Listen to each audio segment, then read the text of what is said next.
तुझे मुझसे मिलाया।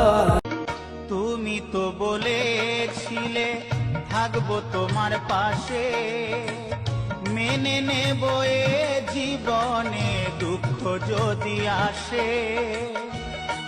তোমার আর আমার দেখা হবে কোনো এক অচেনা গলির মোড়ে, দুজনে দুজনার পাশ কাটিয়ে চলে যাব নাচেনার ভান করে। এদেশে এখন অনেক গরম, আটা ময়দা সুজি